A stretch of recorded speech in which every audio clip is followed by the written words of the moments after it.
धोखा ठंडे पानी की बौछार की तरह होता है। धोखा ठंडे पानी की बौछार की तरह होता है, जो जब बंद आंखों पर पड़ता है तो आंखें खुली की खुली रह जाती हैं। नमस्कार दोस्तों, मेरा नाम निधि गर्ग है। मैं एक सर्टिफाइड ट्रेनर और काउंसलर हूँ। आज हम बात करेंगे कि अगर जीवन साथी ही धोखा दे तो क्या करें। दोस्तों, जब हमारा ही जीवन साथी हमारे साथ छल करता है, हमें धोखा देता है, तब हमारा मन क्रोध से भर जाता है, प्रतिशोध से भर जाता है। हम उससे ईर्ष्या करने लगते हैं, मन ही मन सोचने लगते हैं कि हमारे अंदर ऐसी कौन सी कमी थी जिसके चलते मेरा जीवन साथी मेरे साथ धोखा कर रहा है।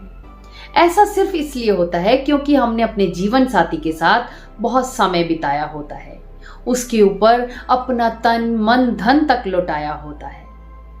ऐसे में जब धोखा मिलता है तो मन को कष्ट होता है, पीड़ा होती है, उसकी यादें भुलाए नहीं भूलती, आंखों से आंसू बहते रहते हैं। उसकी याद इतनी सताती है कि ऐसा लगता है कि मैं अकेला रह गया हूं या रह गई हूं। तो दोस्तों, आज की इस वीडियो में मैं आपके साथ 5 स्टेप्स शेयर करूंगी, जिन्हें अगर आपने फॉलो कर लिया तो आपकी लाइफ ना सिर्फ अच्छी और मजबूत हो जाएगी, बल्कि जीवन में आपका जीवन साथी कभी भी आपको धोखा देने के बारे में नहीं सोचेगा। तो दोस्तों, स्टेप्स जरूर फॉलो करना, ध्यान से सुनना, और चैनल पर नए आए हो तो चैनल को सब्सक्राइब भी जरूर कर लेना।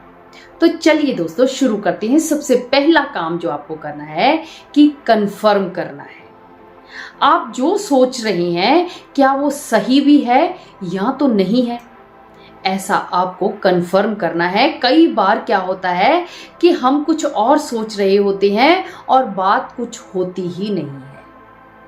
मान लीजिए एक लेडी अपने हस्बैंड के मोबाइल पर देखती है कि किसी का मैसेज आ रहा है कि आज की क्या प्लानिंग है। उसके तुरंत बाद मैसेज आता है कि आज हम कहाँ मिल रही हैं। अब पत्नी मन ही मन सोचने लगी कि ये कोई लेडी मैसेज कर रही है, कौन है वो नहीं जानती।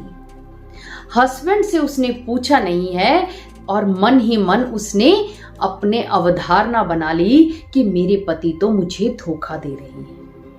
अब पूरी चैट वो पढ़ नहीं सकती थी क्योंकि मोबाइल पर पासवर्ड लगा हुआ था। इसी तरह एक हस्बैंड ने अपनी वाइफ को देखा कि वो किसी मेल से बात करती रहती है, ऑफिस में भी उसी के साथ बैठी रहती है, कैंटीन में भी उसके साथ बातचीत करती रहती है, और बाद में उसे पता चलता है वो दोनों तो एक प्रोजेक्ट पर काम कर रहे हैं, इसलिए बार बार मिलना पड़ता है, बात करनी पड़ती है। और वाइफ को भी पता चलता है कि वो जो मैसेज कर रहे थे वो उनकी स्कूल की एक फ्रेंड थी जो अभी अभी मिले हैं और वो सब इकट्ठे होकर पार्टी करना चाहते हैं। तो दोस्तों, इसमें बात कुछ भी नहीं थी, सिर्फ उनकी एक गलतफहमी थी। तभी तो कहते हैं कि रिश्ते गलती से नहीं, गलतफहमी से ज्यादा टूटते हैं। तो इसलिए सबसे पहले तो आप कंफर्म करें कि आप जो सोच रही हैं वो सही है या तो फिर नहीं है। इसमें सेकंड बात जो आपको करनी है कि कम्युनिकेशन करें। आपको अगर अपने हस्बैंड पर या हस्बैंड को वाइफ पर शक होता है, किसी भी बात का डाउट आता है, तो खुलकर बात करें कि मुझे ऐसा लग रहा है, मैंने ऐसा देखा है। तो आप उसके बारे में जब उनसे बात करेंगी, वो आपके साथ अपने मन की बात शेयर करेंगे। अगर आपके जीवन साथी आपसे कहते हैं कि ऐसा कुछ नहीं है, तो आप उनकी बात पर विश्वास करें, क्योंकि कहते हैं कि मानो तो विश्वास है, वरना गीता पर भी कहां श्री कृष्ण जी ने अपने सिग्नेचर किए हैं। तो दोस्तों, जब आपका विश्वास एक दूसरे पर मजबूत होता है, तब आपके रिश्ते और भी ज्यादा मजबूत होते हैं। हमेशा अपने जीवन साथी के लव टैंक को भरकर रखना है, ताकि वो कहीं और देखने की हिम्मत ही ना करे, उसका दिल ही ना करे कि वो आपको धोखा दे सके। इसमें थर्ड बात का जो आपको ध्यान रखना है कि खुद भी वही गलती नहीं करनी। अक्सर देखने में आता है कि जो जीवन साथी को देखते हैं कि वो मेरे साथ धोखा कर रहा है, तो दूसरा पार्टनर भी वही गलती करने की सोचने लगता है। मान लीजिए एक हस्बैंड को एक वाइफ ने देखा कि वो मेरे साथ चीटिंग कर रहा है, वो किसी और के साथ बातें करता है और मुझे वो इग्नोर कर रहा है, तब वाइफ भी सोचने लगती है कि अगर वो कर सकता है तो मैं भी करने लग जाती हूँ।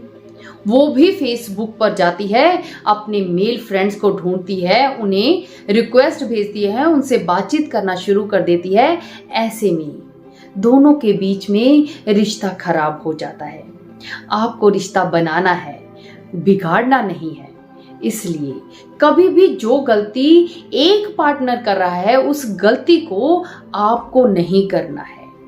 वो कहते हैं कि जब माता पिता के रिश्ते टूट जाते हैं तो इसका सबसे ज्यादा असर बच्चों पर पड़ता है। इसलिए कभी भी एक ही गलती को दोनों जन ना दोहराएं।